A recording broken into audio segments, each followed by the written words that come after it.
Can't even get a webcam to go. All right, guys, and welcome, first and foremost, to episode 1. Get that look off of your face, Romanova. Jesus Christ. Of our inaugural episode of the new Outworld Order. I had to say that as cool as possible, but welcome, everyone. That's why we left it up to you to do something like that. Yeah, dude. Yeah, you have that grit in your voice. I can get even new Outworld Order. You know, see, now you're just doing a louder ASMR. We don't want that. Order. What are you gonna do? Welcome everyone to our very first episode. We're a great group of friends here in the NRS scene that wanted to talk to you guys about Mortal Kombat 11, Mortal Kombat in general, not even just Mortal Kombat 11. Looking past, looking forward. Welcome to our little humble podcast of good friends. Welcome everyone. My name is Mr. Aquaman. I have a mustache, and that's about all I'm known for. And that's about my intro. It's actually nice. it's actually more popular than I am. Which is why I hide my eyes to hold that to hide the tears. But welcome everyone to my or to your left, to ours. Yeah, to your left. None other than Jerry. You're pointing at me? Wait. Yeah. All right. All right. I passed it over. Thanks. I'm Jer. Been in the community for what seems like ever. I thought it was years. Jer. Have I been fucking this up the whole time? Well, American people say Jer, but my name also isn't Jeremy, so it would only make sense that it's Jer. I refuse to call you Jer ever. You can call me Jer. It's been 7 years I'm calling you Jer. Yeah, whatever. That's fine. It doesn't matter. Okay. Real quick, serious question. Do women call you Jer Bear? That you better answer that. It has happened before. Yes. Do you have to mention how you're like the notorious top 16er that no one knows about? No one remembers though, so it's okay. Like, it's not even worth mentioning. You know what I'm saying? Oh man. Oh, all right, well, I guess I'll Brady Bunch it and pass it this way. There you go. Oh, so that's my turn. Oh so, my God. Well, wait. Yeah. No. So I mashed armor a few times, and that's what I'm known for. Safe. Yeah. Safe armor. I'm safe. Okay, well, I mean, it cost a bar meter, so... Even if you broke it, what's the point? Yeah, but I mean, it cost a bar meter. Everyone always complains. Yeah, we're not going to get into this. Yes, I'm Big D. Happy to be here. Everyone here is super cool. And then to my other way. Yeah. Hey, what's up? I'm Romanova. I've been in the community since like 2016. Got into it by being Cassie Cage and always liking MK since I was younger, and wanted to learn the game competitively and met a bunch of goons, and lo and behold, here we are. Worked at NRS for a little bit on Injustice, and really hyped for MK11. She had the only good intro. Yeah. We look terrible. We're bums, dude. Yeah, we're bums. I feel like my camera looks like mad blurry. Yeah, though, so you guys had sharper. I don't know why. I'm gonna do like a magic trick to it like that. Well, see my if it webcam focuses. took forever to. Oh, let's get into Let's this. hear it, dude. Hold on. Let's get into the reason why we weren't actually on time tonight. Oh yeah. For episode 1, 30 minutes. 30. Okay, we're not 30 minutes late. First of all, we went live like 5 minutes ago. But this took 30 minutes. Oh, it took so we were like doing the testing at like 8:30, something like that. I'm trying to get my webcam to work, and I don't understand why it wasn't working. And it turns out, long story short, that I was messing with the wrong USB. Like the end of the USB was in my tower, but I have an extender that was disconnected. So it wasn't plugged in. My webcam wasn't plugged in. Long story short, your webcam. Dude, with the HDMI at your house. Well, I'm saying that must have been something like that because it got like loose and then it just like disconnected. Like I don't go behind this desk. Like there's no reason for me to mess with the jungle of wires that's behind my desk. There's no reason to. So if it's disconnected, I'm not going to hear about it. I'm wiping off the camera lens. I think that it might be just. It was not my fault. And that's why. First off, I am going to quote Big D, and this is word for word. Maybe that'll be better. 100% has to be Discord's fault. that my camera is not working right now. Listen, man, we know Discord is a little messed up at times. We know that's a thing, right? So who would have thought, okay, listen, I'm not one of those guys that has like twist ties and shit behind his desk where all the wires are nice and neat and clean. Like, things get hairy back there, dude. How am I supposed to know? I can confirm. I mean, he's been there before. Hey, whatever, man. It isn't on camera. Fashionably late, we're still here. That's right, guys. We are like I said, we're some old friends of this scene. Me, Jer, and Big D go back to the MK9 era. I believe both of you were actually in it before even I was. I came in actually like mid MK9. I wasn't even early in MK9 when I showed up. I know. I was there. I started competing in September 2011, but I met Jer at, what was it? MLG Dallas. That was the first time I met you. Yeah, we knew each other. Well, okay, then that was actually kind of late because Dallas was even after Rally. Well, like, yeah, Dallas was like only when we met. That was like late. Dallas was 3 of 2012. Yeah. It was like November, first week of November in 2012. Because so then it was even later then. Yeah, Rally 2012 was like mid-year. Yeah, I mean, we're still talking what, 6 years? You know? Yeah. I know, but I talked to you before that. Like, I think I didn't travel till NEC 2011 for my first like American tournament, but I went to Toronto a bunch of times before. Yeah. Then I have been in the scene as long because I met Jer, I believe at his first event at NEC in 2011. Yeah, I actually remember that because I went to your room when we played casuals. Yeah. Oh, so that means you met Jer even before I did. Yeah. Hey, wow.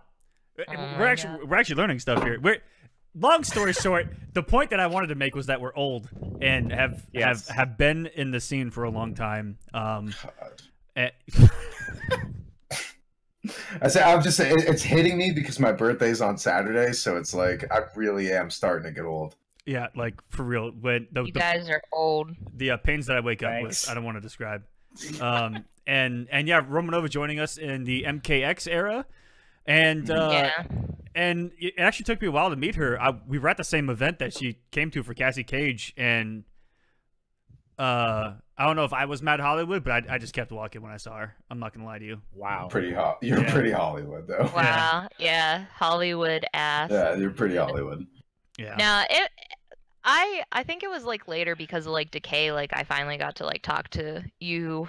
Yeah, he for a long time was like my, and I mean this in the most respectful way possible. If I had a lover, he was as close to what? I'm just saying that was a very interesting way to start that.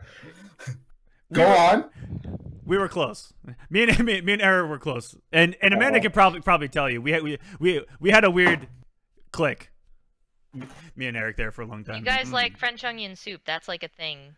Yeah, we like. That's just adorable. That's just so adorable. They're like French onion soup boyfriend. We used to travel and purposely meet up at a place that had French onion soup, and we'd get soup together, and it was the thing. He was a large hunk of man. I was a large hunk of, well, what you see before you, and we got. Oh my god! You poor thing, man. It's good to know you guys are still going strong in that. We got along really well. I don't even remember how Jared and I actually met, but we just became like really good friends even more past last year, and then at Combo Breaker this year, we were just like having drinks and standing in line. And now it's like an ongoing joke that like we were just standing there, and everyone kept asking, "Are you guys in line?" Worst. I remember you guys were talking about that when we were standing aside. I had no idea what that was, but you guys were cracking up. We were standing off to the side, just holding drinks in our hand, and people would walk up behind us, nowhere near where the line is, and just stop. And then people would be like, "Hey, are you in line?" And we're like, "What? I'm standing beside a setup, dude." Like, no. I don't even know. I don't think we had like a story, Jer. I think we just kind of like. Okay. I don't know. I think we just kind of like just started talking. Like that was it. I know Zaf like cuddled with me randomly. That was at MLG. I remember that. We're not going to get into that Twitch TOS. You know? No. I cannot fix my camera, by the way. I don't. In Discord, it looks clear, but on the thing, I can't get it to be more sharp. Yeah, I got it kind of blurry on both ends. That's okay. You look fine. You look like good. Yeah, you look like a Dragon Ball character. Yeah. That's fair. Which all right, so you guys want to get into what we're Yeah, So, let's we're gonna get let's into get a going. episode 1 is going to be talking about the MK11 reveal event. Yes. And I want to get right into it. Hot and heavy. Yo, can you chill out? Sorry. You all right there, champ? Yeah. Please calm down. Yeah. Con, can you calm down? My cat in the background, Con, is trying to open up a cabinet in the kitchen, and all right, anyways. My cat likes to open cabinets too, but yeah. Sorry, I get sidetracked easy. I was unfortunately the only one of the group to actually go there. And I'm going to give my personal experiences as well as I really want to hear these guys' experience from watching it from home, because they were two completely different experiences. I got to get home and then watch it back, and I was like, and this is going to sound weird, I learned more watching it, or like there was a lot more to it, to the live show, than it was to like actually being there. Like we didn't see any interviews, and there was a lot of really good information in a lot of the interviews, and it was really cool. So I want to get their perspective as far as how they interpreted and saw things from home, and give my personal experiences, as well as try to give you guys a little bit of the experience that was the MK reveal event. Just once in a lifetime thing right there. Just incredible. But we're going to talk about, a lot of aspects of the show. We're going to talk about the show itself, some of the features, some of the special guests, some of the, just breaking down the reveal from start to end, our thoughts and experiences. That's going to be episode 1. We're coming hot and heavy. Oh, no. And set up for episode 2 to be covering something coming up this Wednesday. No. I'm going to talk about it. Which is either going to make or break my heart. Oh, yeah. We'll get into that later. If I see one Nomad Dash cancel. Hell yeah, brother. Shut up, dude. The show's canceled. Brother. HH. Brother. You're these 24-inch pythons, brother. Okay, so you went to the show. I did. When did you get there early, like before everything was all like, okay, before people got there? Did you get there with everyone? Let's set the actual reveal event for everyone that dancing. Didn't go. I came in, first off, way overdressed. I was one of like 3 people in a suit of the 900 there. I felt ridiculous. I looked around and I was like, this is just a bunch of gamers coming to check out MK11. And I'm looking like a pimp. And it was terrible weather in LA. It was downpouring the whole time we were there. So that was a little tricky. We met in a secret location. Whoa. And then the secret location bussed us to the secret location of the event. It was very Hollywood for no reason whatsoever. I was like, they could have just rented out a ballroom and told us where the address was and had a list of our names. For this to be like so, like secretive or whatever, what was the venue? Because you eventually left, right? And you could turn around and like see what it looks like. Here's the thing. It wasn't that secret. Even the meeting spot, there were signs for Mortal Kombat 11 every fucking where down the streets. It was like it was like naturally. It was like MK11 is happening right here, folks. And it's like, oh, why was it a secret? And yeah, once we got to the location, it was, I'm not gonna lie, when we pulled up, I was like, this is shady. Right out of the gate. It was in a weird part of Koreatown of LA. What? Okay. Where we had very good authentic Korean barbecue. Side conversation classic. for that. The FGC classic. Yep. It is the FGC classic, man, but I don't know, man. I think it's overhyped. I feel like I just need to we need to kind of I just wanted to throw that out there. Like, Korean barbecue is not, it should not be the staple meal for the FGC. It's not that good. It's okay. Like, it's just, there are 2 staple foods. Okay. There's this Korean barbecue, and then there's the cheap option, which is usually some kind of breakfast joint that's open way too damn late. Those are pretty much On the breaker, it's IHOP. 2 normals. Yeah, it's either like an IHOP or a Denny's, or if you're a real man, you walk into a Waffle House and expect Waffle House. And I haven't even heard that name in like 3 years. There's like I'll back 500 on every corner in Georgia. Listen, I'll back Waffle House up for $6. You eat like a king. Oh my god. It just might not be the cleanest or safest environment to do so. That's okay. Sometimes, yeah, it's perfectly fine. But yeah, so we got there. thank God there was free parking, because there's no such thing as free parking in LA apparently. Got on the buses, felt mad Hollywood. I got on the, just getting on the bus, it was a really cool environment. There were so many people that were invited that like we wouldn't recognize from the FGC. There was a lot of just, it was divided into 3 sections. There was the Mad Hollywood invites, which were the content creators and famous people. And then there was the community section, which was all of us. And then there was like general admission, which was all the people that got invited from like the Twitter and whatnot. So yeah, it was broken down into 3. So Mad Hollywood people first, and then us, and then them. And yeah, there was just a lot of casual Mortal Kombat fans there, and it was incredible. Everyone had Mortal Kombat gear on, a lot of cosplay, and just getting on the bus, I saw so many people that I knew and so many people that I didn't know that were just so happy to be there, and had that spark in their eye of it must have been a hell of an experience, man, because like everyone's like, whether you know each other or not, cool looking. That's literally what, and plus everyone's excited for the same exact reason, so it's kind of like, even if you don't know them, you're kind of sharing that whole experience together. That's right. So then you walk in, right? I'm guessing you go through like a line or whatever. There's a line. We were letting the waves. Outside was pretty cool. We were waiting to get in, and there was artists doing giant paintings of Raiden, a giant fatality one, and then a giant scorpion one, and it was LA graffiti artists and stuff doing it. That was like part of the collection, right? Yeah, I believe so. And that was really cool. So that was before we even got in. You get in, and the venue wasn't technically open when we first got there. They said they were going to open everything after the show. And this is what was kind of crazy, is that the event itself was very, very short. I want to make that clear, that it was very short, and I apologize to everyone that I Hollywooded there and didn't say hi or have a conversation with. Wow. In advance. It was only like 4 hours long, right? Yeah. And so we get there, we look around, and there's like, again, hundreds and hundreds of people, and you know so many of them. And so you're saying hi, and all of a sudden they're like, oh, the show's about to start. Like right now, like go.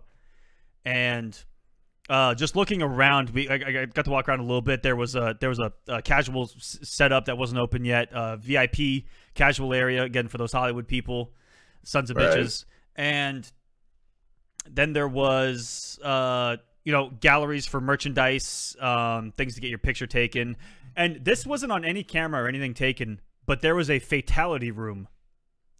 What? Where? Oh, I saw pictures. Is that the thing where people were like beating stuff? Yes. Up? Yeah. With a hammer or something? Or What? They actually just made it an office space room because it was a giant commercial printer copier that they let beat up with like a sledgehammer. And people, it was essentially like a stress relief room if you think about it at the end of the day. But yeah, they got to just go crazy on inanimate objects in that room. And I've seen videos about stuff like that. Yeah, it was sick. We really picked out who the sociopaths were of I was gonna say, event. when I saw pictures of that, I'm like, if you saw somebody just like really going in at that, you're like, okay, that's the guy. Like, I'm not like gonna. I don't want to get on his bad side. Yeah, I'm kind of happy I didn't go because footage of me destroying that room would have been released. Then I don't need people getting the wrong idea. But those like stress relief rooms, I've seen videos of them. They're really interesting. Yeah, they just set up a whole bunch of stuff in a room and just let you go at it for like, I don't know, what is it, like 30 minutes? It's probably a great workout. Banging drywall and like throwing shit. Like, it was really cool. Yeah, so they had one of those there. They had the thing where you took a picture of yourself doing a fatality. There was. I saw a bunch of those. Yep. There was the select few. A lot of us that got an extra wristband. Oh shit! Actually, Hollywood, by the way. What? Remember how he was like, "Oh, I don't think I'm Hollywood," and like 5 different occasions have been about him being Hollywood. I mean, am I wrong? That looks like an orange peel. What is that? This is the Mortal Kombat. This is. Are those snappy wristbands? Like, no, it's. I had to break it to get it off. But so this wristband is not what everyone got. Believe it or not, and this is the cooler wristband. This is what let them know I could drink. Ooh. So this is not Hollywood, by the way. It's not.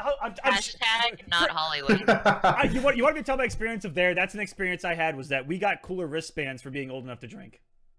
That's cool. Okay. Did they have like themed drinks? No, they had like 4 drinks. They had Modelo. They had something else. I forgot what it was. And then they had 2 wines. So they didn't even have a liquor pass then? No. Like a liquor license? No. That's upsetting.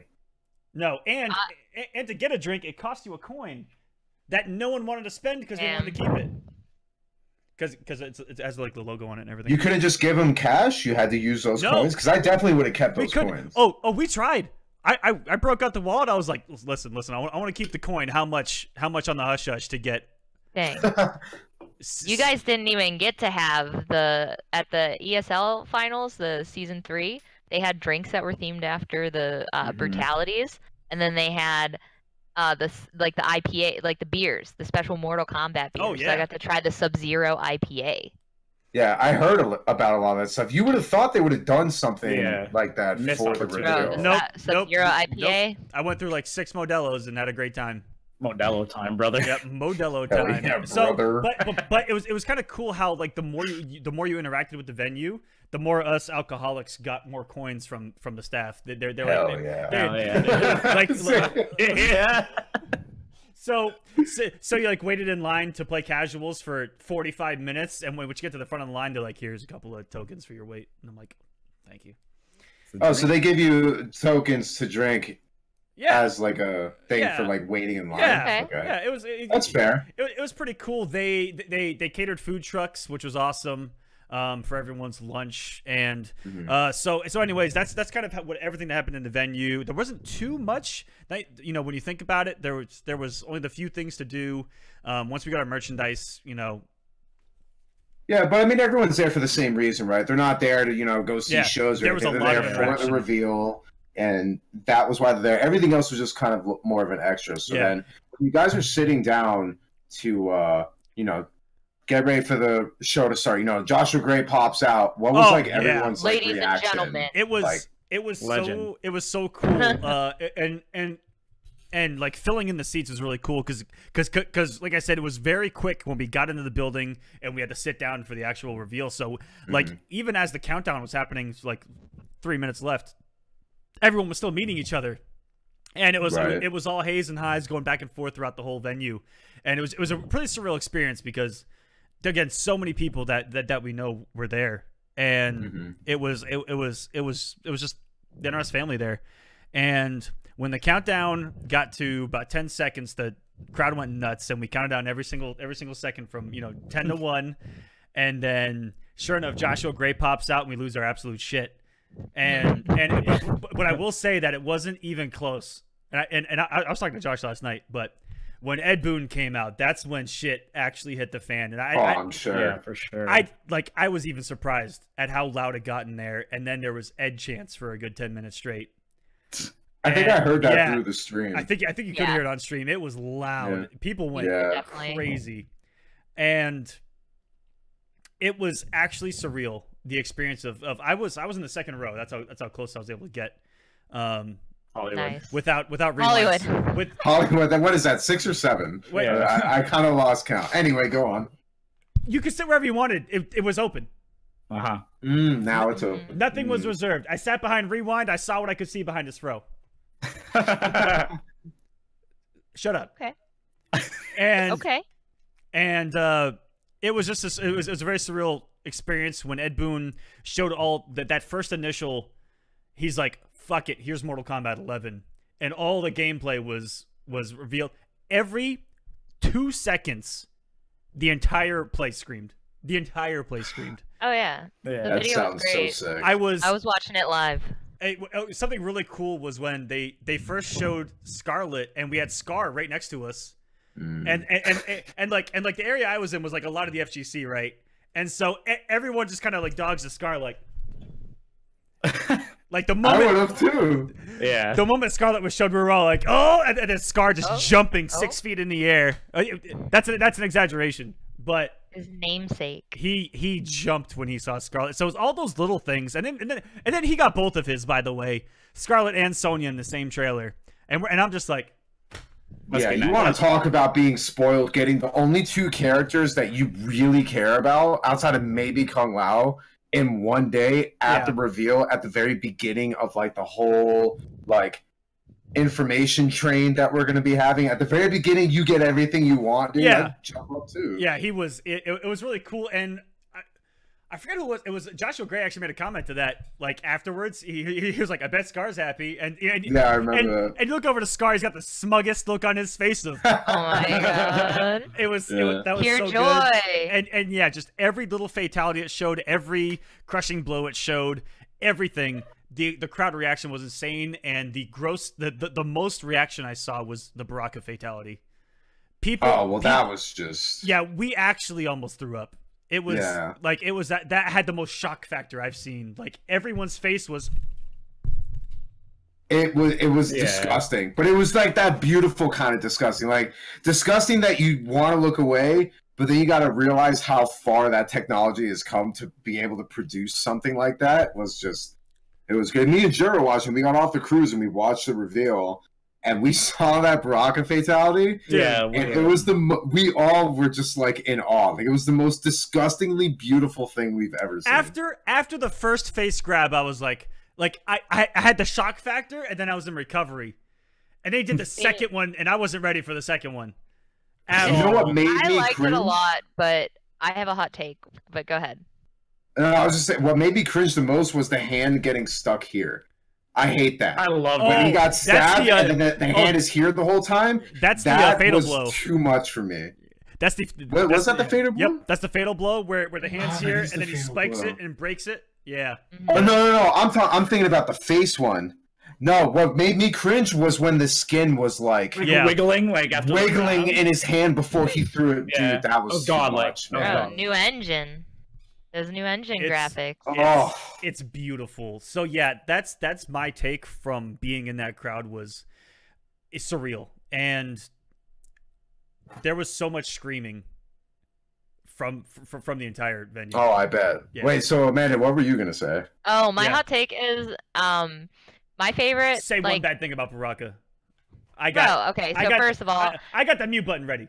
I thought, fatalities are fatalities, right? But I thought a lot of the crushing blows that they showed outdid a lot of like the fatalities that they showed for this reveal. The one that they didn't show enough of that I thought was really well done was they showed the end of it was when Scorpion, his fatality with the like his chain gets like really hot. Like splits him in half. I love that one. That one's sick. Yeah. That one's so sick. And they like didn't show like the whole thing in the trailer, but that was probably my favorite, even though I didn't get to see the whole thing. No, I think that one was my favorite too. Visually, that one I think was the best. But then Baraka's actually I have the grossest, like stomach sickness, right? Mm-hmm. Baraka's was the most disgusting, but I think Scorpion visually had the best one. And then next up, Scarlet's was just. It was just it was beautiful. Much. Yeah, I loved when she did it on. What was it? Geras? The first one they showed was on Sonya. And the blue Geras, blood. It's like blue. Oh, that looked so good. Oh. Yeah. But yeah, I think she was really the most impressive when it came to animations by far. I mean, all the little details in the normals and in the strings and with the throws and all the ways that they implemented different blood weapons. Every time she created a blood scythe, I got a little bit of a chubby. It was half chub. Yeah, it was beautiful. I think it was one of her fatal blows or whatever, the fatal blow that she has, where she like grabs them with the tentacles and does something. Is that? Yeah, that's her grab. That's her grab crushing blow, maybe. Okay, yeah, because she then slices them up or whatever. Yeah. That's brutal. It's beautiful though. The animations absolutely are gorgeous beautiful in that game. So yeah, that's my experience from the crowd, and it was just surreal. It felt like an honor to be there the whole time. Just being with that group of people. And like I said, it sucks that not everyone was there. But it was still surreal, and it was too short in that, even like Dink. I saw Dink. I walked by Dink and didn't have time to get to even stop and say hi. And that happened with so many different people. Yeah, for sure. But at the same time, like everyone is so excited for the reveal. Like no one was really going to be able to make time like say hi to everyone. Yeah. And so like, if the reveal was bigger, then maybe, or like if it was longer, I mean, like a day or something. Yeah, I would have loved to have been a whole day, and I'm gonna get to that in that. The show carried on, and after Ronda Rousey and then back to Ed Boon, the show ended, and there was that long period before the player exhibitions, and in that time, that's when everyone bum rushed the merchandise table, and it took a half hour to get a shirt, and then like in my time, I had time to do that, grab lunch, and then the player exhibition started. And wow, so I got two things done in that time, while the line to play casuals was like huge. I can't even imagine. Actually, they have like a limit, by the way, like on how long somebody could play, so that it went. Okay. I wondered how that would go. So yeah, you got 15-minute increments on the casual setups. That's it. Yeah. And to be fair, there's probably so many people there though that's it's justified, but man, 15 minutes to play a video game goes by like that. I never thought 15 minutes went by quicker than at the reveal, because I sat down with Darth Arma, and it was like round 1 fight. All right, let's go. Yeah, and then it went off, and we're like, fuck.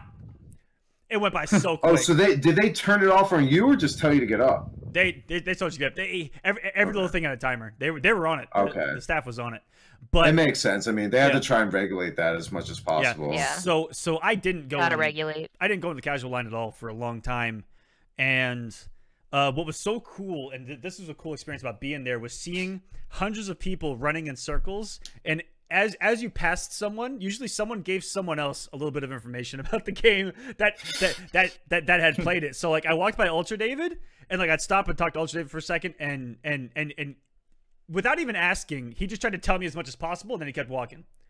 And then so I would keep walking, see someone tell them as much as I knew about possible, and then keep walking. And that happened for about a couple hours of just around the whole venue of people trying to inform everyone else, because Ultra David had his hands on it for a while, being a commentator at the event, which is really cool. So I learned so much from him just in a 2-second conversation, and a lot of information was passed around that way. People that were in line to play casually for the first time, I was going up and giving those like first hints to try to give them a little, something more to look out for. Like, this is how you universally wake up. This is how you do this. This is how you do this. This is how you do this. And trying to give everyone that like down a line, so that when they got to that casual station, everyone knows to hold up 3 to wake up or up 2 to wake up, because you probably didn't know that if you were standing in line for the very first time. And that spread of information was really cool. I loved how it looked like from the streaming point of view, but I was always curious about like what was different, between watching the stream and then, actually being there, which I'm sure, aside from, the energy and everything else, I'm sure there's a lot of things to do, which you already went into. It was a lot more civil than the stream. The chat and the chat was a nightmare. The chat was cancer. And in person, it was awesome. Like it was two separate entities. It felt like the. Don't you think that's so fucking poetic too? That like when stuff is so toxic online, but then offline everything's totally fine. Yeah. This is why everyone watching that and I ask a lot of people, why don't you come out? And it's like, oh, the community's so toxic. I'm like, bitch, have you? No, I don't actually say that. No. But. It was funny because me and Jur were sitting here, right? We're sitting in my room after the cruise, and we're, I log on to Twitch, and then I put on the NetherRealm.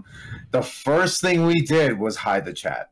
Oh, yeah. The first thing we did, because for something like this, especially because we knew what to expect from it, we just hid it. I was like, I'm not dealing with this. I don't want to see it through the reveal. I don't want to see it through the player exhibitions. I just want to watch the actual reveal. So I don't know what the chat was like, but if I was a betting man, I'd say it was pretty awful. So Amanda, I don't know if you saw the chat. It was bad. The thing that was annoying about it was like when our people were on, right? Like the competitive community. Those people in Twitch, half them don't know anything about the competitive community. We forget that, I feel like. Our community forgets sometimes that even though we feel we're big, we're so small compared to like the rest of the fan base for Mortal Kombat. Yeah. And like, dude, like them not knowing, they don't know who Tweety is, they don't know who Sonic is, you know what I mean? Like, well, they might know who Sonic is at this point, but like still some people don't even know who Sonic is. My nephew knows who Sonic is, and that kind of freaks me out, because he doesn't know anything. Yeah. Like what? Sorry. I don't know. But you know, I it's like we're done. We don't need to shame people for stuff. Like they're like in there like trying to rip on like Tweety and stuff. Like get out of here, man. Also, so did that happen a lot? Yeah, a lot. It was mad toxic. I was looking at it during the matches and like, oh, ooh, yikes, and then just. Yeah. Even now, like worth it. Not even worth it. Yeah, I still keep it hidden. So after the player matches, the actual event ended. Other than the King of the Hill that Josh was doing with all the guys there. Right. After that, I had a couple drinks and talked to a lot of guys and we just got in the couch in the line to play, and out of nowhere.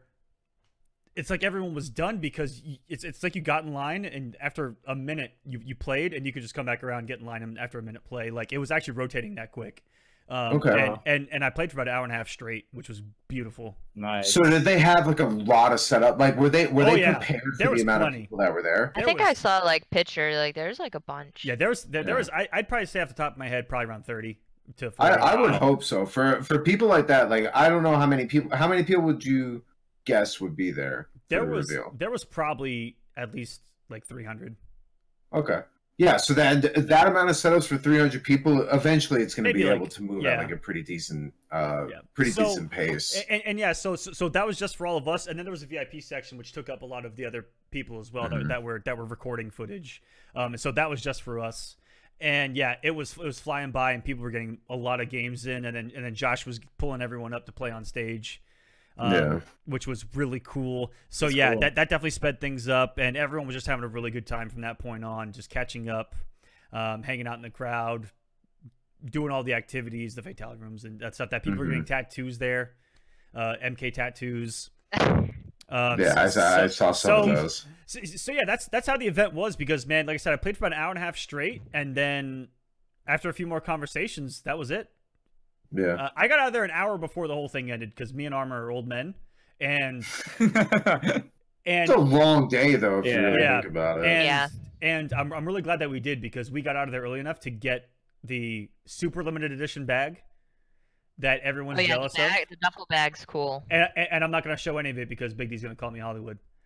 I mean, you've given me 8 different occasions in the past 40 minutes. So you might as well just show us. Dug your own grave, dude. Yeah, you kind of already dug it. The incredibly limited edition. That is so cool. Mortal Kombat 11 Hourglass. That is so cool. It's so limited. It's like it was made by GameStop for the reveal only. Wow. Yeah. I believe it. I believe it. I was wondering about some of those. Like I got these Astros, and I was wondering like if I can get my hands on some of those Astros, so I can pop these ones out and get some MK ones for it. I forgot those. I'm pretty sure those weren't limited to the event. I think they're gonna sell MK. Bro, I hope they do. Also, if you that was loud as shit. If you're listening in and you got a pair of those and you don't have Astros, hook your girl up. I actually think I know somebody that did that. I'll be in touch. And then not Hollywood, by the way. I'm not. I know a guy. You've given me literally so many examples. Is it Hollywood the Noah guy? It's not what you said. I know a guy. You know, your parents ever tell you that? It's not what you say. It's how you say it. I mean, all right, you got it. It's a listen. I know a guy. The bag is really cool, but it's in a closet. I'm not gonna go get it. And then there with this. So we got the Hourglass, and we were like, oh shit! And we got the bag, and it was like, oh shit! But we didn't really lose our minds until we got the coin from the actual invitation. The coin's cool. Yeah, quite sick. I would love to have something like that, man. Yeah, so like just this coin, that was like we were just like, ah! That's just like that. That's what me and Miguel sound like when we come across a Mortal Kombat coin like that. It's ah! Y'all wild. So that really was the icing, like the cherry on top. Was that bag on the way out? Just kind of having that merchandise and having that, like I said, this says the reveal. It has the date on it, and it's just a really good, memorable piece that when I look at it, I can just think of that day on the way out. Like I got out there an hour early, and everything I told you, it happened, and then we're out. It was so quick, but unforgettable. So now, Beautiful. what I know the next thing that we wanted to talk about was Ronda Rousey. Rondi. Yeah, yo, my girl Rondi. Rondi being voice acted as Sonya.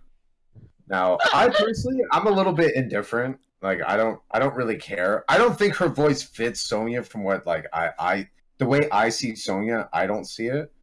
But like, this is this the first time that NetherRealm's ever done like a celebrity voice actor? This is the first time, right?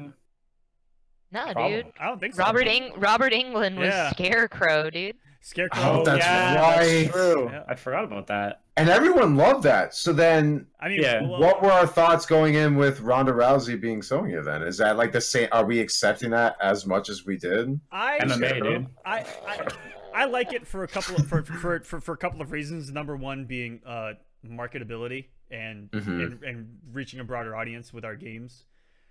So that's the aspect I really like. I didn't get to hear too. I never put the headset on, which I'm an idiot for, so I never got to hear anything in the game. I just talked to who I was playing because we were trying to figure everything out. So I haven't got to hear too much of her as Sonya Blade yet, and I'll have to wait until I can hear all the dialogue before. It I sounds whatever, to be honest. Like, I wish I had the clip now that I think about it, but somebody linked a Sonya mirror match clip, and it's actually the cringiest line I've ever heard back and forth. And the last thing Sonya Dude, I saw that too. is just like, it's a mirror match, and I was like, did I really listen to that? Yeah. Like, to be fair, she didn't write him. no, I know she didn't write it, but like, I wanna give her a everything little bit of about credit on that this was one. like, all right. Like, Yeah, I think, yeah, I'm like 50-50, haha. my God. Talking about Sonya, 50-50. Uh, But like Aquaman said, you know, it's good marketability. So it'll be good for the game, bring more people in. Who knows how many of those people can be converted to competitive from anything, you know, you never know, and that's how we grow. On the other hand, I think comparing her to somebody like the reason why I think most people won't like her as much as like say the reaction to like Robert Englund, like at least people in the scene, is because Robert Englund, he's like an actor where he's like in, you know, movies and stuff. So we know him as an actor. He has like a voice that you can, you know, spot out, whereas she just kind of started her acting career because she was always an MMA fighter, right? So like now she's doing wrestling, which is acting.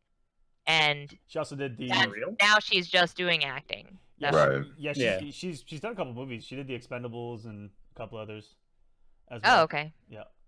Expendables 3, I'm guessing. Expendables like 3, yeah, whatever like number they're at now, dude. I think it was like 6. But yeah, don't blame her for the lines that she reads. No, of course not. But she's not the writer. She's just the one saying it. It was just sus, is what it was.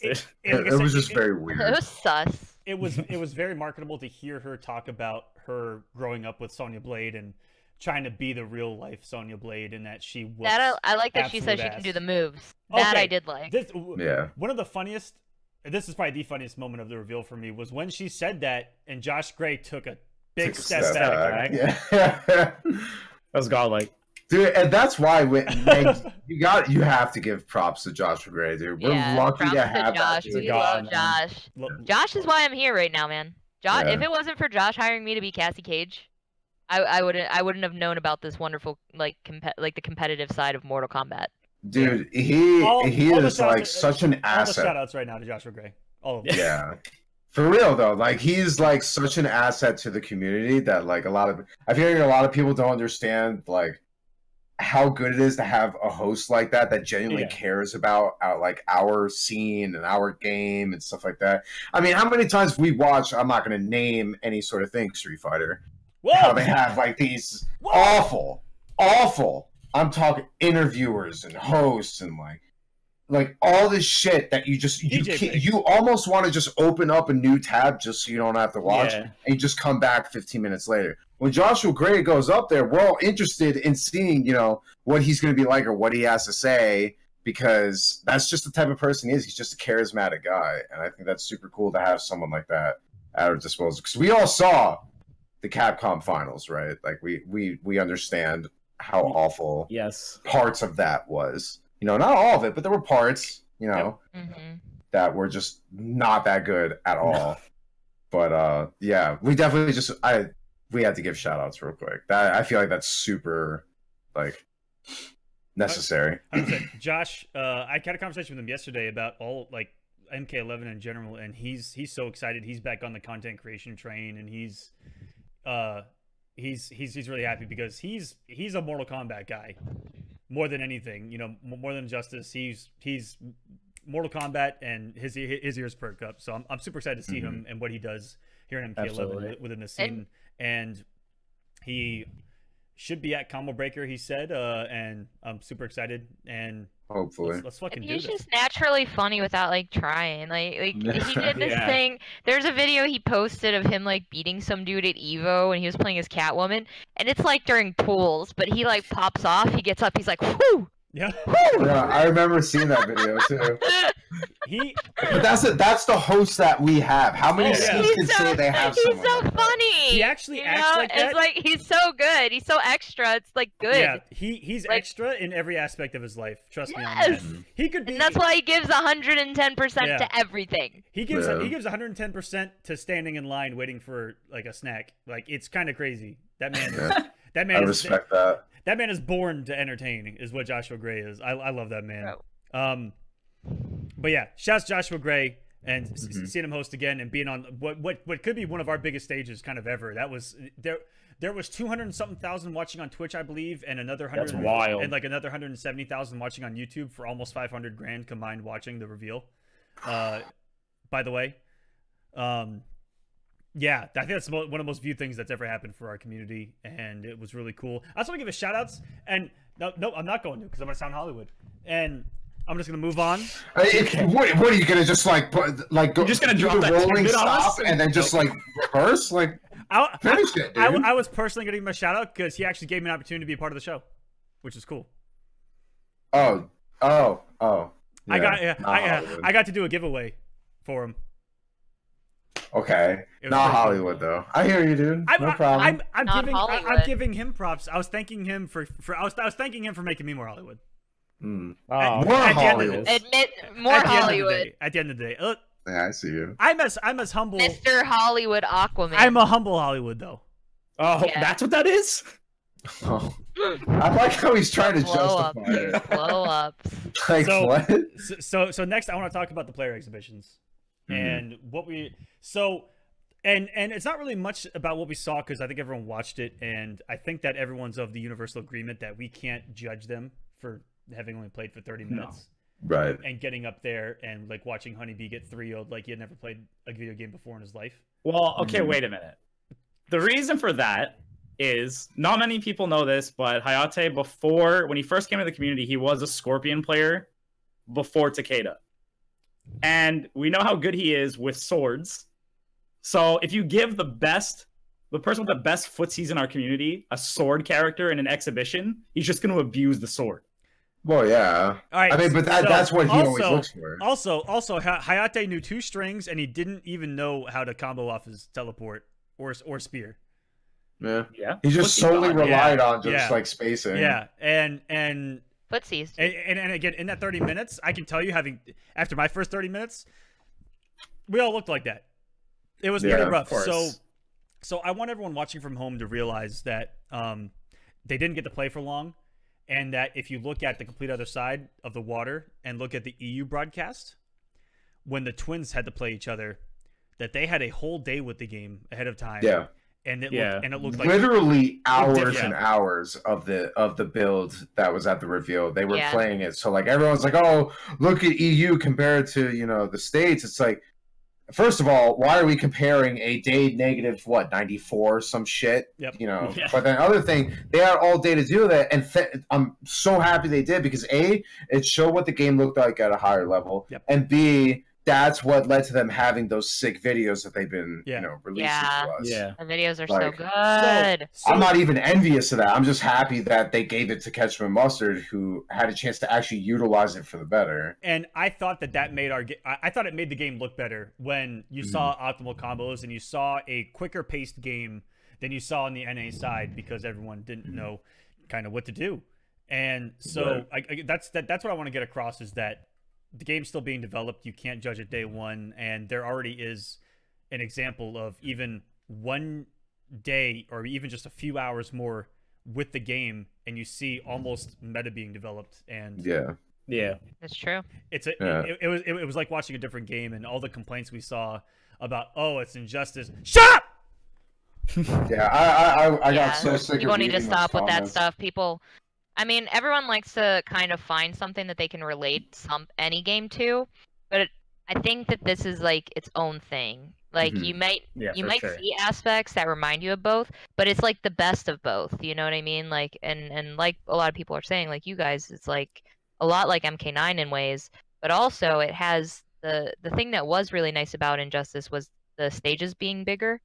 And you don't have the tiny space, like it was like teeny tiny in MKX. I feel like you have a little bit more space now, so you have to you can't just run up anymore, which I know a lot of people were like complaining about, like how am I going to deal with zoning? Like, dude, if you watched, like I think it was when Tweety was playing Baraka, like he was trying to do the spark projectile and stuff like that, and I think like Sonic like completely jumped over and like punished him and stuff. Like it just because you can zone doesn't mean it's going to work for you. Right. It's almost like people have to actually like play footsies or something.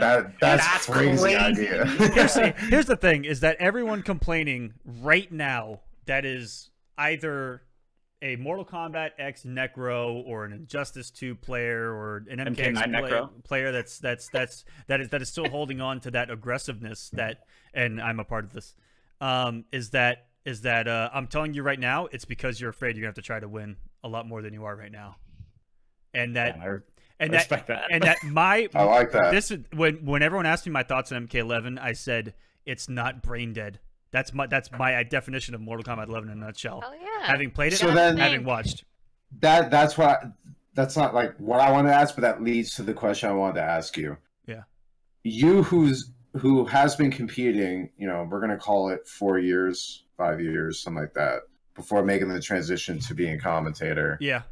From a competitive aspect, how does MK11 feel to you? Because when you look at a game like this, right? There's things that casuals look at, and there's things that we look at. So like casuals will look at like graphics and sound and fatalities, and like that's all super cool. But then like I think I could speak for a lot of us when I say that, probably if I, just judging by the person that you are, the first things you were looking at were not necessarily the range on the normals, but the movement speed, and then how things worked as far as movement goes and some of that. So you, who's played, 3 different NRS titles at this point between MK9, Injustice, MKX, and Injustice 2, so 4, how does this feel as far as what you're looking for in a competitive game?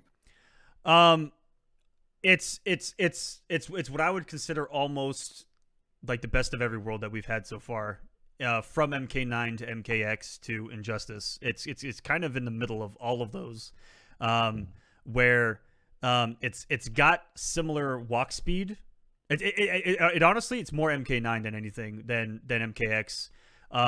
Walk speed's okay. It's not great. Some characters are gonna have better walk back speeds and walk forward speeds than others. Naturally, it did look varied. Dashes. It's not MK9 for all of you MK9 heads. It's not even close. Dashing gets you nowhere. You go nowhere. They're very short and they have a fuck ton of recovery. So dashing even seems like it's not that great. In this game, it's walking. I think is going to be a lot more meta than dashing, anything like that. But to your point, you're asking more of a general question. In that I really like it because it's like built for footsies. It's built for reacting. It's built for outspacing your opponent and punishing like a motherfucker. Because this game punishes you for fucking up more than any other game, aside from like MKX, where you get half-lifed into a mix-up and set played. Demo boys. But like, yeah, get out of here, you're banned. Yeah, seriously. But ETAB. Yeah, it's like it's like crouching in it's and this is why Foxy's gonna be one of the best players of all time in MK11. I'm calling it right now. Is that if you neutral duck something and punish it, you can actually like change the course of history in that game. And we saw it in Foxy's match, and Foxy's been doing this since MK9, where he's the best. Yeah. He's the best in the world at purposely neutral ducking, and little microscopic reads like that against your opponent in this game. If he reads a throw, and he's the best at doing this, and he'll crouch it and punish it with a down 2, he gets half life. Because it'll crushing blow. That's the only thing. I was talking with Jer about this in Toxin when we were all watching it together. The only thing I'm a little bit nervous of is I understand it's an alpha build. I don't need people blowing me up. There's a lot of damage. There's a lot of damage in some of those crushing blows. Not even necessarily the crushing blows where like the hit happens and that's it. Yeah. But like Scarlet's crushing blow where it does like an ass load of damage. And then there's like 15% of chip damage that she could stack on doing a block string is a little bit nutty, and I get it. It's an early build, but they also said that about Black Adam and Injustice 2, and we know what happened for the first 8 months. So let me go on this. There's always things that get overlooked, right? But they've been getting better every game. Whereas Black Adam got away with some stuff. How many people in MKX got away with stuff? There's still things that slip under, but way less. Yeah. In Injustice 2. So this game, there's always usually for a game there's always the day 1 patch. So regardless of what the game is like right now, that's not even a close to a day 1 patch build. It's for sure. Oh yeah. It's not even the finished shipped build. So Paulo and stuff, his team and the QA, the thing that was really nice was they would get the QA involved to help them show especially the people who are ex-pros, show them max damage combos and stuff. So I can't imagine that they're not doing this, but it's even better this time around because it was already getting better the last time around. So I have a lot of faith in them. Yeah, for sure. So. The only thing that I was worried about is, as somebody that's actually able to tech throws in a 50-50 tech throw game, why are you losing 40% life if you're you guessed wrong on a 50-50, bro? Hold that. Yeah, but then you can play devil's advocate and be like, yo, why don't you make a read and dunk it and just punish them for everything they got? So that's another thing it's a read on top of a read right there. Yeah. And there's too many layers. Listen, MK11 is like ogres. It's got layers. You mean like onions? Onions. Well, listen, onions are like ogres, but I'm saying that MK11 is like ogres, and that you guys already know that onions are like ogres, so I didn't have to say onions. Wait, are you confirming Shrek for MK11? Yeah. After watching the K&M video with the meter, I made a note because I wanted to talk about it. Is I'm actually really excited for some of the defensive mechanisms in this, having defense meter. Yeah, I think that's cool. One thing was the flawless block, That's okay. Heads up. That none of us know anything it about reminds it me almost from playing Dragon Ball a lot lately. It reminds me almost of how you can reflect punish in the game, and for that it's you spend the bar, but you get to also negate the chip in that. Yes. And then you might have a chance to punish them hard for that. Yeah. Between that, I got Soul Calibur 5 vibes from it too. Yeah, that's the other thing that I thought of. Yeah, Soul Calibur, the reflect in Soul Calibur. Yeah. Which is going to be really good. That's going to be I feel like that's going to be the big what separates the good players from the great players is who's going to be able to flawless block consistently on things that need to be punished at the right times. I think that's going to be the big skill gap between that and then knowing the requirements for crushing blows. I think that's going to be the two hardest things to learn in MK11 on a competitive level. 100%. How good the get up roll thing is going to be. They have the roll. That is incredibly strong. It's invincible to everything but throw. Throws. It's not throw immune. Yeah, this is one of those layers of when you knock someone down, it becomes this however many way guessing game it is to where they wake up non-invincibly and try to launch you invincibly. And I think most are still punishable at that effect, but it is an invincible wake up, or they wake up roll forward or backwards, and you can beat a lot of them with throw. You know what that reminds me of, except it didn't have full invincibility. And if you throw something that if they do it and you get thrown, you get crushing blow. Yeah. Get fucked. Well, idiot. You know that being a Black Canary player in Injustice 2, her wake up was the canary. Yep. The cartwheel. The cartwheel. Cartwheel. No, cartwheel. The I'm out of here, coach. Yeah, like yeah. And that the first couple frames did have invincibility on it, but you could get on the other side of them right away. Yeah. That's seeing it and stuff. That's very. You saw. And you can get thrown out of it. You can get thrown out of that. You saw it. Okay, that's good to know. You saw it a lot even in the early matches of the competitive play. I saw Tweety use it in the corner a lot.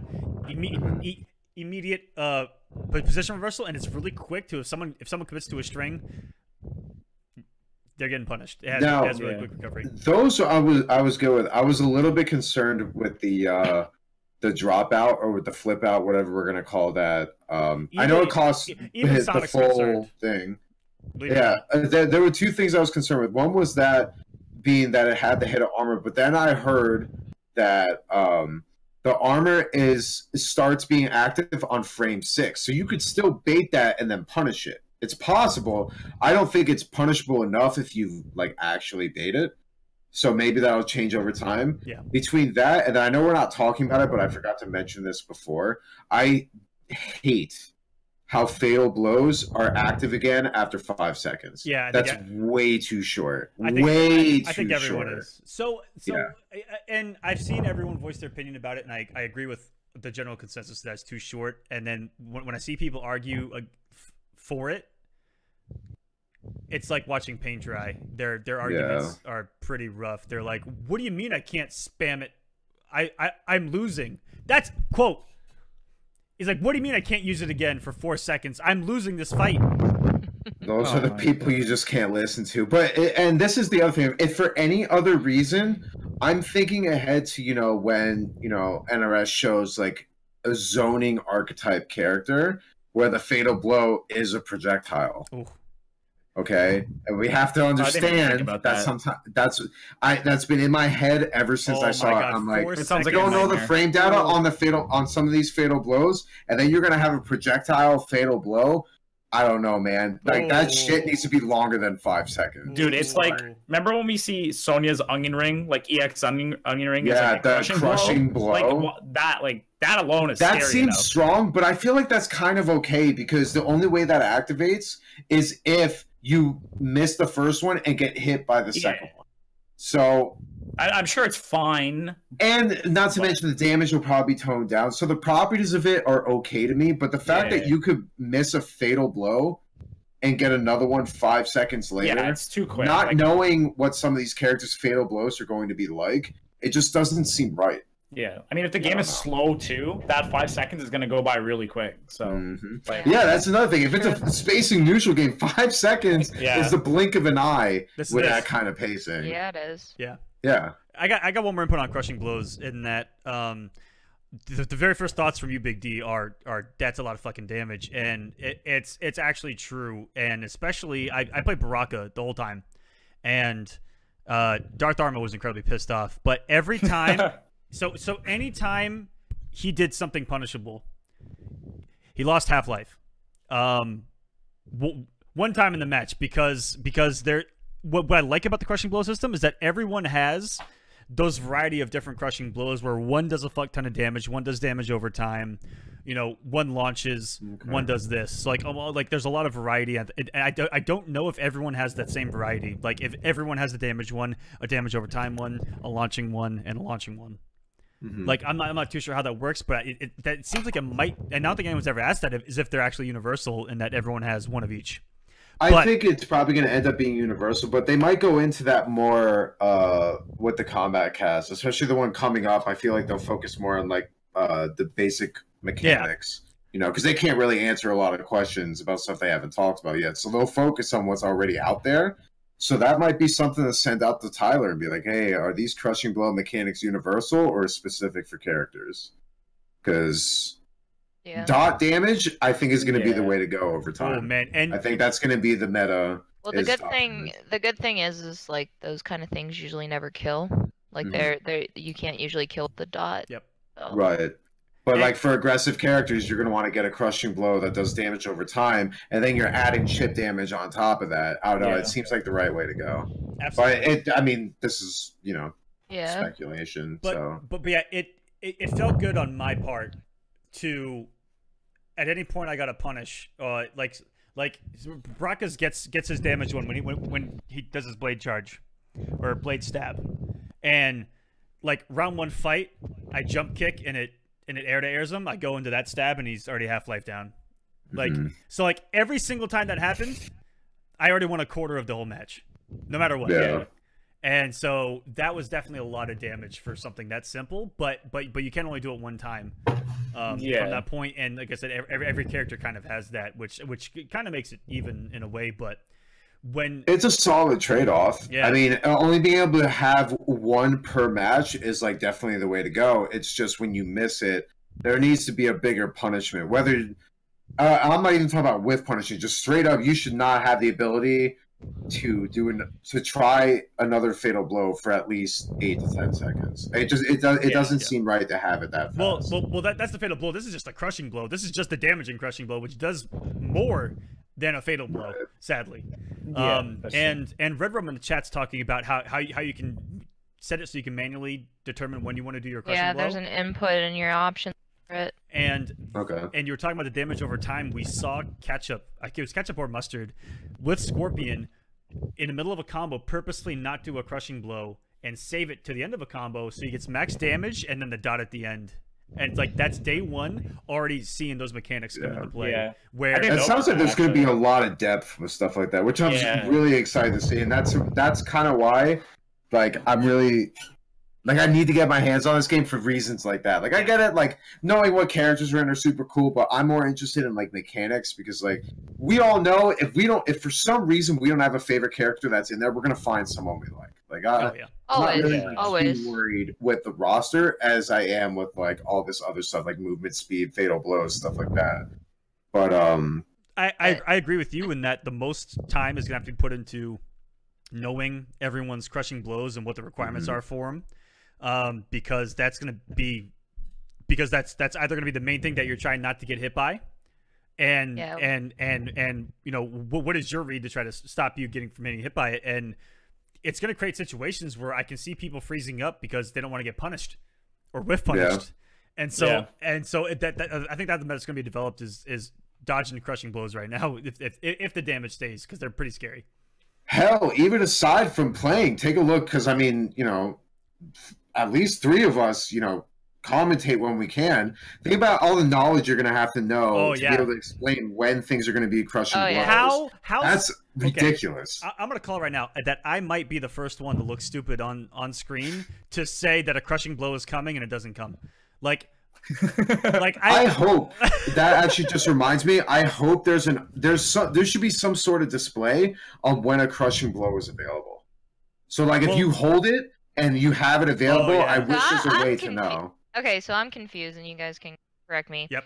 So, like, I rewatched the Crushing Blow video today that Ketchup and Mustard did. I could have sworn in there they said that you can only do it, like, one time per game. One crushing blow per game, but that's each crushing blow. You can do one of every crushing blow that your character has. You have multiple ones. Correct. Okay. Yeah, that's where I actually. Okay. Yeah, because I know that like Scorpion has a couple. Yeah.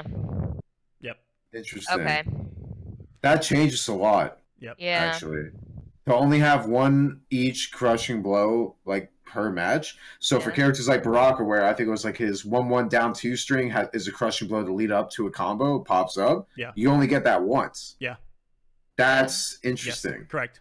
Because I don't know. The good news about it is, unpunished. You know, there's gonna be a big influx of wanting to commentate the game, but it's gonna take a lot of time in labbing the game to actually be good at commentating the game. Yeah.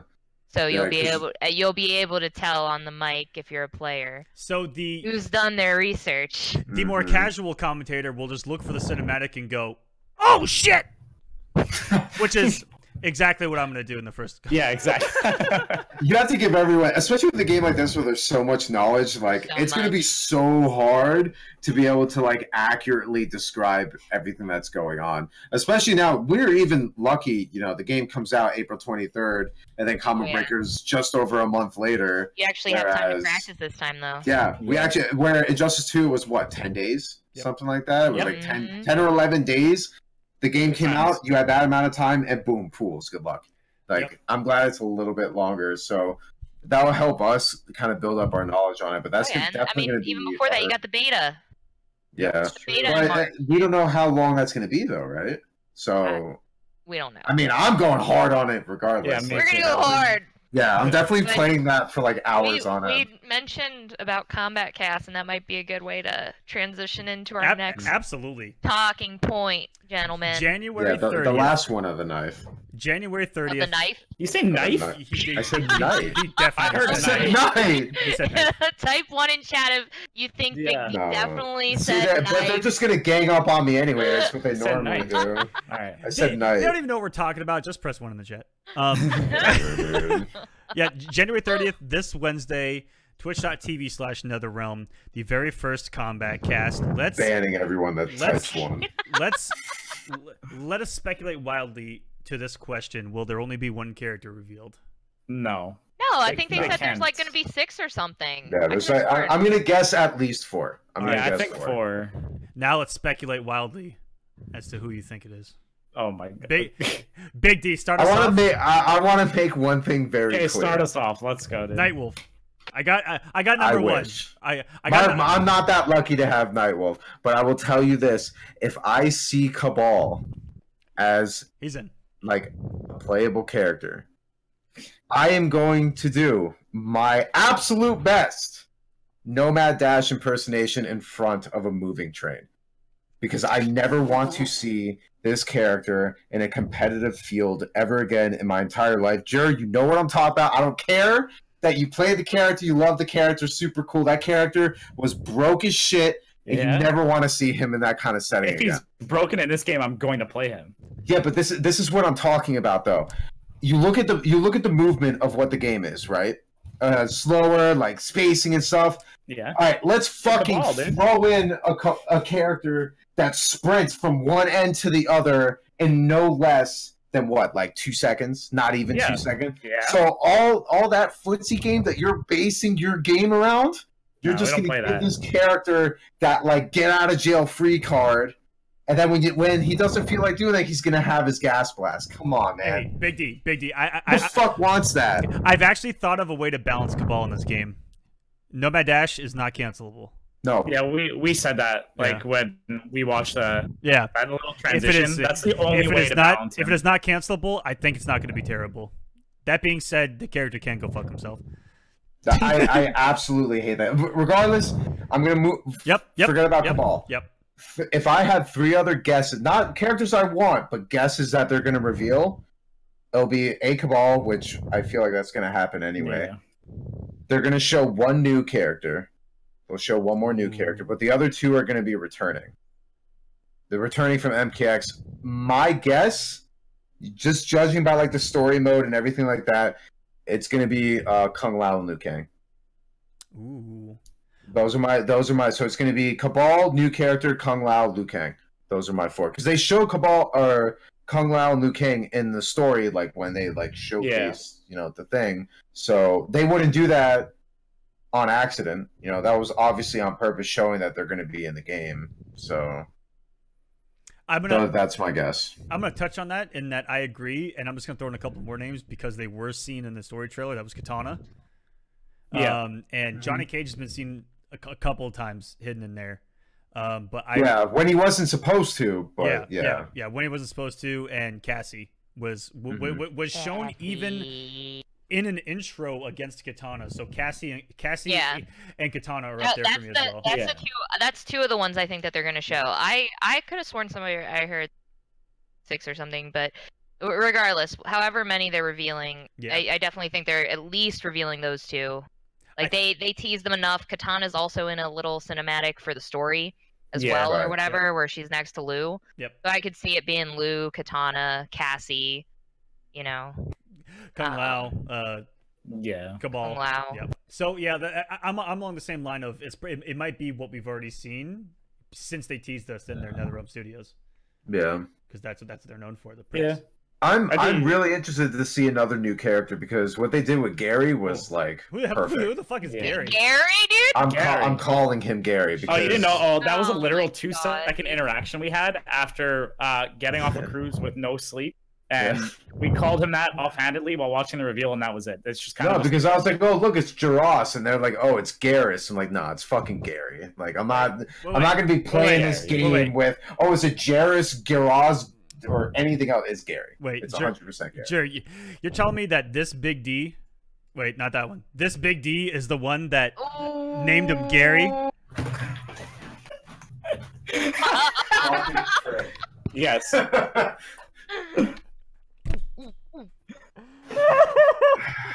That was not on the script, for the record. There's a script? Piece of shit. There's an outline of what we're going through.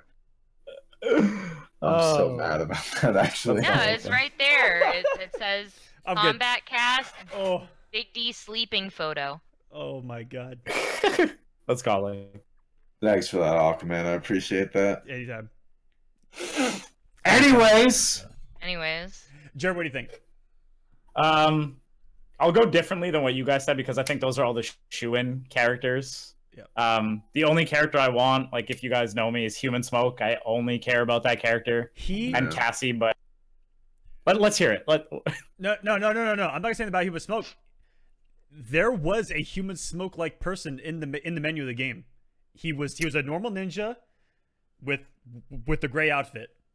The human. Wow. Where did you see this? This was. I can actually find it real quick.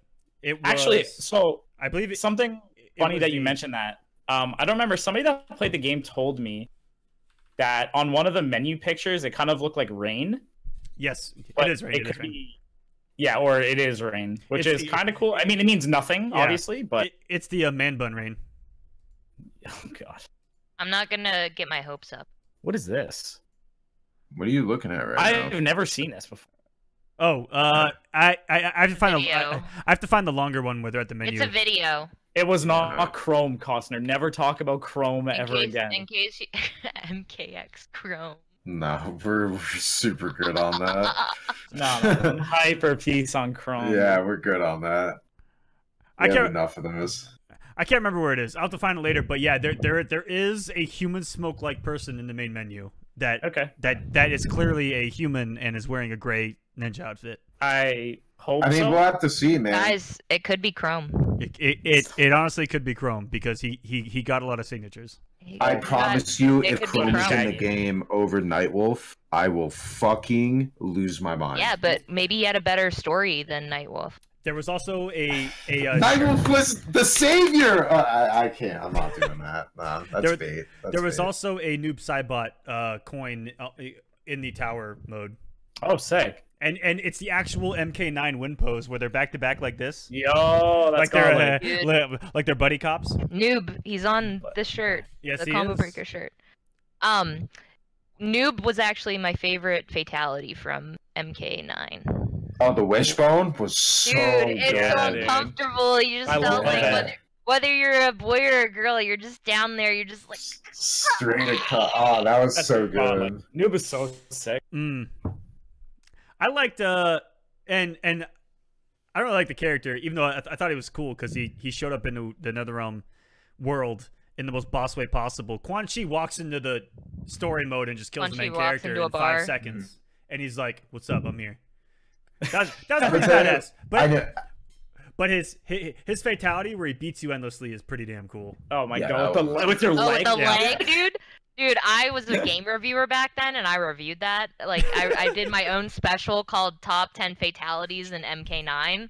And during, like, that was, like, number 3, I think. And, like, during it, I'm, like, so fucking corny when I wrote my script for it. I'm like, quit hitting yourself. Quit hitting yourself. I was gonna say the only other one. Remember Sector's Scarecrow fatality? That was godly. Oh, that was ridiculous. So good. That was so, and people don't remember that for whatever. Kung Lao's was really uncomfortable too. Oh, the hat trick or whatever, the buzzsaw or whatever. Yeah, that one was tough to watch. That was brutal. So like every guy has the same reaction of. Yeah. Yeah, that one was tough to watch.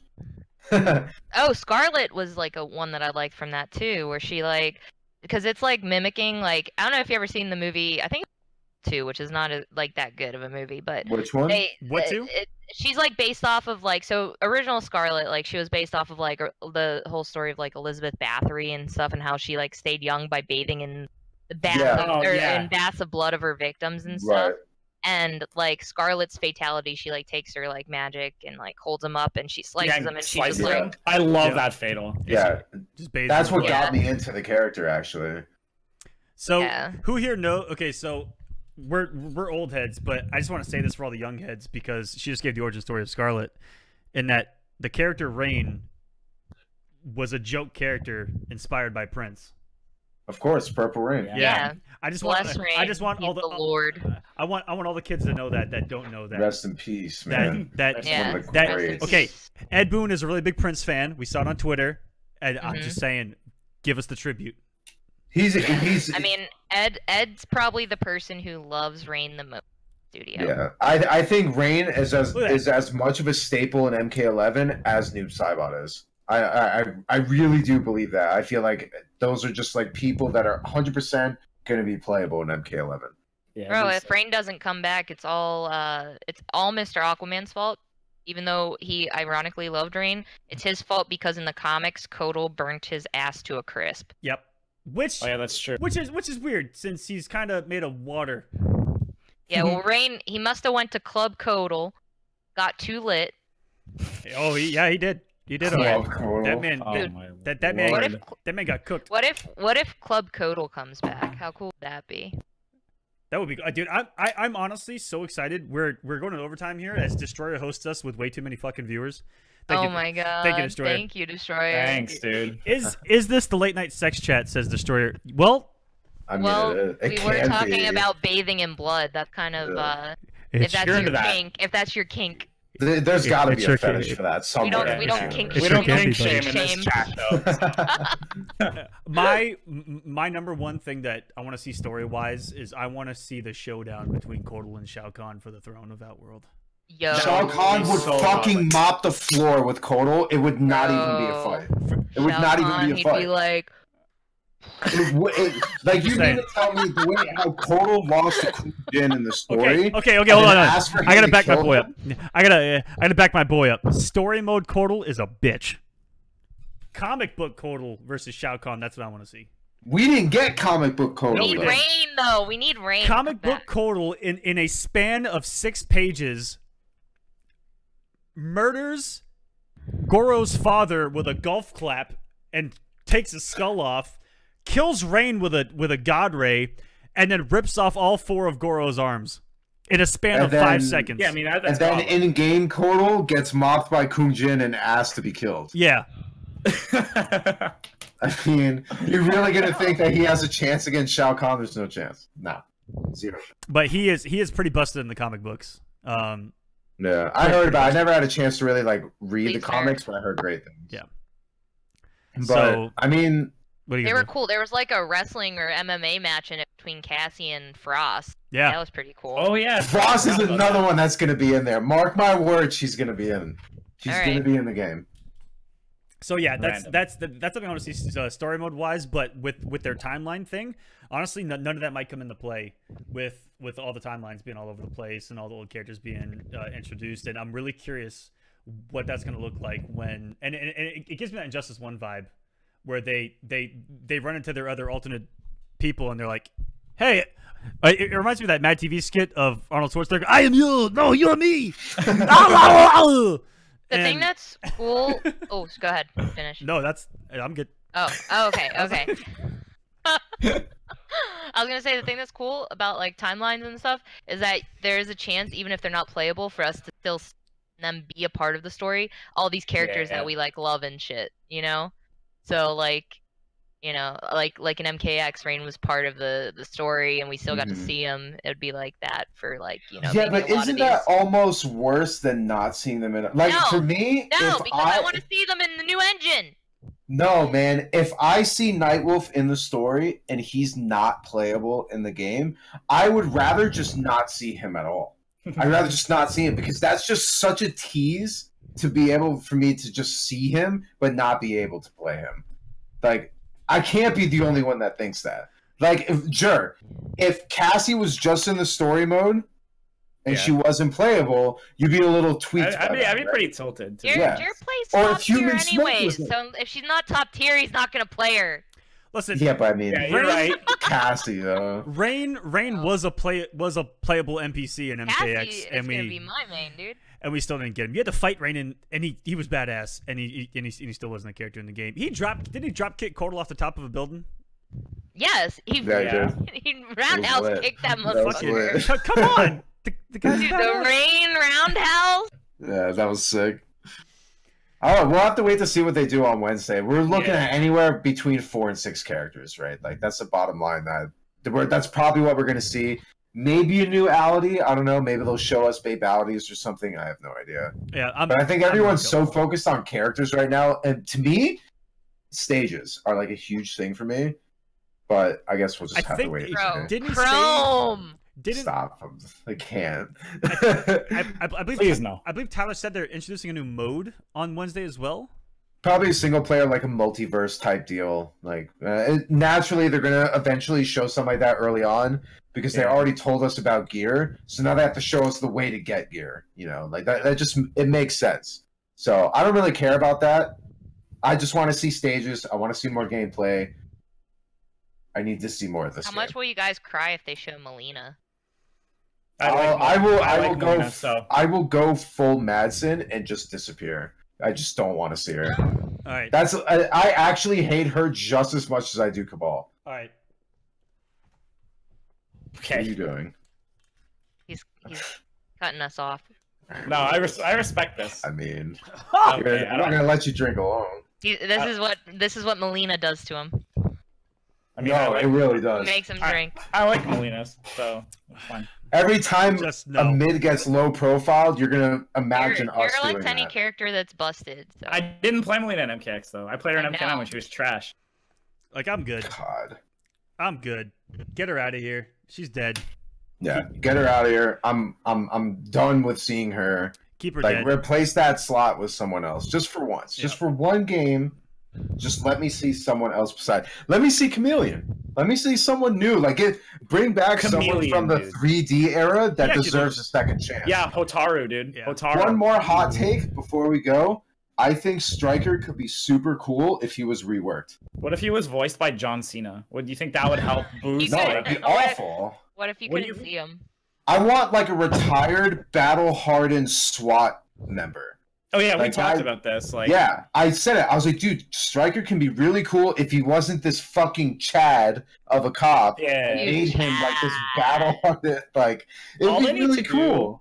All they need to do is just give us Stryker in full black riot gear with like a shield or something. Like that would be kind of sick. Yeah, that's the stuff I'm talking. And think about it. Imagine all the things you could do with gear for Stryker. Yeah, like how many different police helmets, all the bulletproof vests, everything.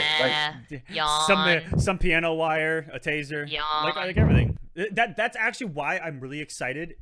If and when, because he's so essential to the story, I think at this point is Kotal Khan, is that he has so many different weapons and abilities for them to play with the gear that'd be really sick. With the gear system, and that you could almost create, and coming from the variation system, and it doesn't seem like this. It doesn't seem like this with the character in the reveal build. In that, bro, I wanna. Oh. If you could build a Kotal that was comprised of your favorite parts of the variations, like having the War God paddle with totems, like that'd be kind of it'd be different looking totems and war paddles and stuff. Like you could do that with a lot of different stuff, which makes me excited for how Noob Saibot's going to be. They'll probably change like how his clones look more than anything. Or like just getting different clones. Like just it's just an army of different clones that do different. I can't wait. Bro, give me some Chronica, dude. Chronica could be cool. I'm interested to see what she's like. What if they all have like time altering abilities, and then we're just playing Marvel like? Bro, okay, no, I'm just kidding. But dude, Gary has a special move where he takes time off the clock. What if she has X Factor? Dude, Gary has okay, and you were the first one to see this, Big D. And then not just take the time off the clock, but go back in time and what that kind of shit is gonna kind of do. In competitive play. Yeah, when they post that video, what did we say? We were talking about it. Down one, reverse time into a command grab to set it up. The amount of mind, I get it. It takes a bar of meter, but now you have the threat of off of any. No, it takes one. I thought both bars. Does it take two? Both so it takes two of them, but now you have the threat of at any time he could do one single hitting normal into a reverse time into a tackle, and then you're expecting the tackle, and then you get hit with something. Like the conditioning is going to be ridiculous. You can already tell. And that's going to be scary for however many seconds it takes for those 2 bars to come back. So he has that mind game every X seconds. That's why to look at Geras when he's got that ability loaded. But it'll be matchup dependent, but that's going to be good. Yeah, but he's also lost other things by choosing that. Right. It's a good trade-off, though. It's a balanced trade-off. It's very strong if you have 2 bars, but, having 2 bars, we'll have to see what the meta looks like as far as, how often you're always going to have 2 bars of meter. Maybe some characters aren't really that meter dependent. We'll have to see. Yeah, I'm super excited. If you want, we can go and bring this to a close. Again, Combat Cast Wednesday, twitch.tv/NetherRealm. Everyone and their mom better be watching that thing. Absolutely. It's gonna be incredible as we get some more characters and some more modes and some more knowledge about the game, and then we look at Twitter and watch everyone freak out all over again. It's gonna be incredible. I'm gonna be seeing that. I'm gonna be like doing my work at work and then have on my other monitor, and I'm gonna like have to contain jumping out of my seat at work.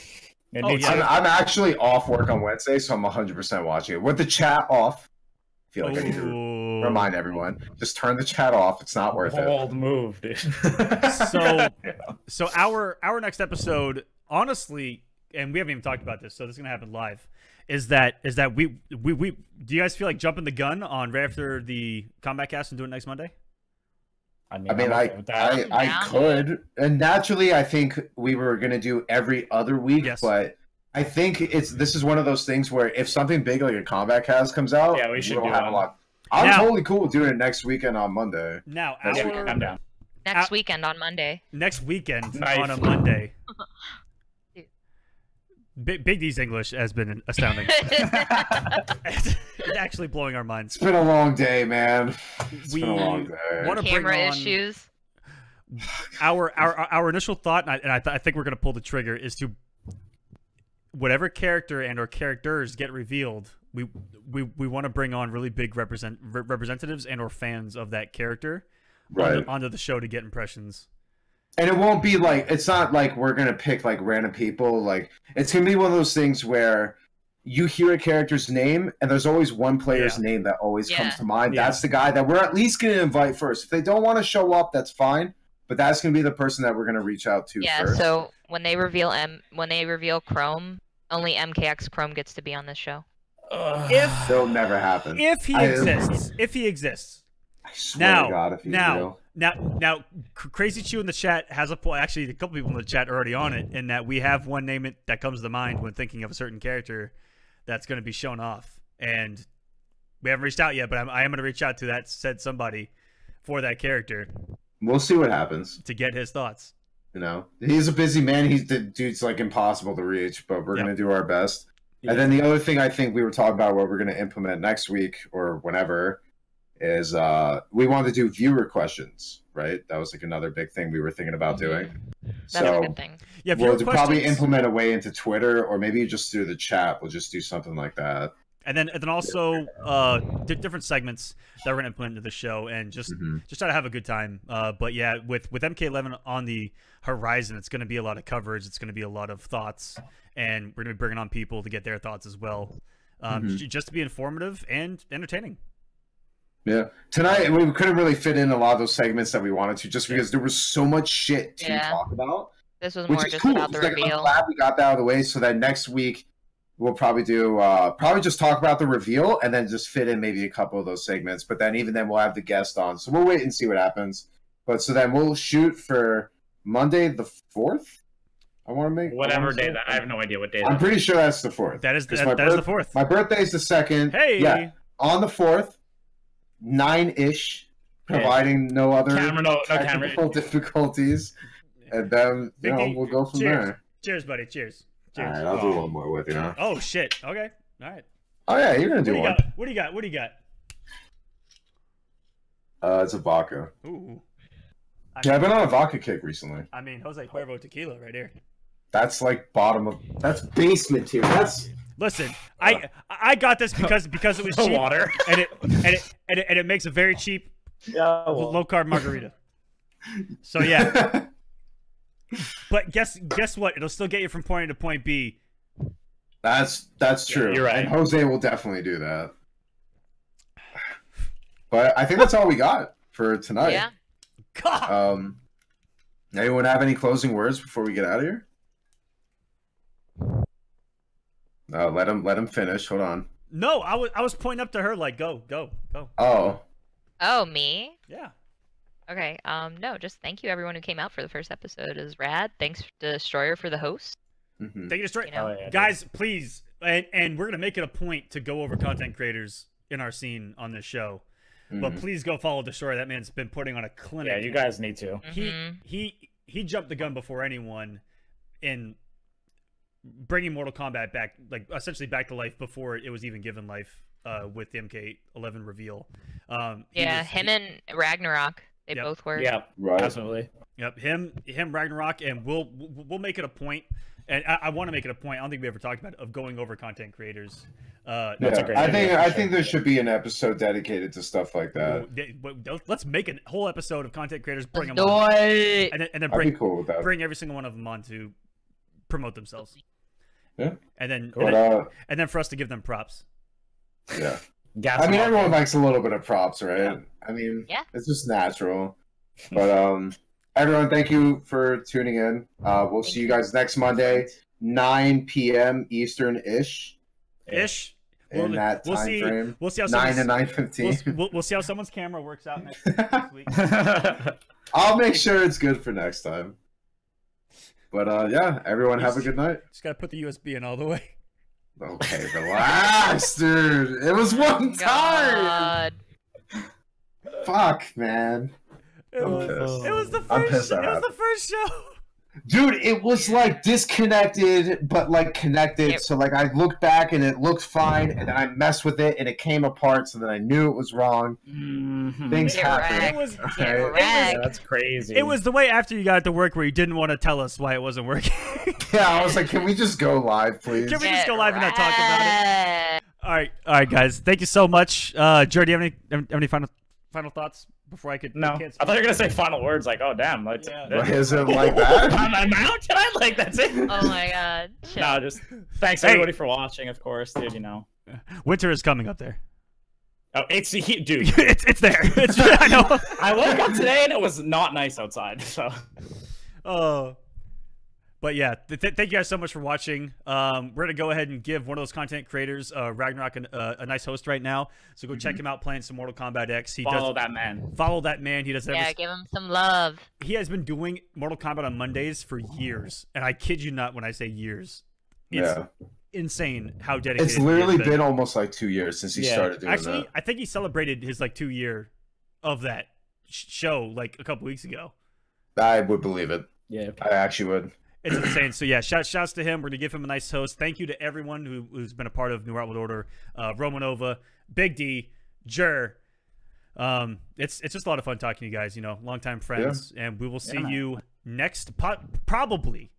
And let's just go ahead and say let's do it next Monday. We'll shoot for next Monday at 9. Let's go. Yeah. Next Monday, 9:00 Eastern. We'll see you right here for the new Outworld Order. Hope you guys enjoyed the podcast. Hope you guys have a wonderful night. Love you. You guys take care. Peace. Peace.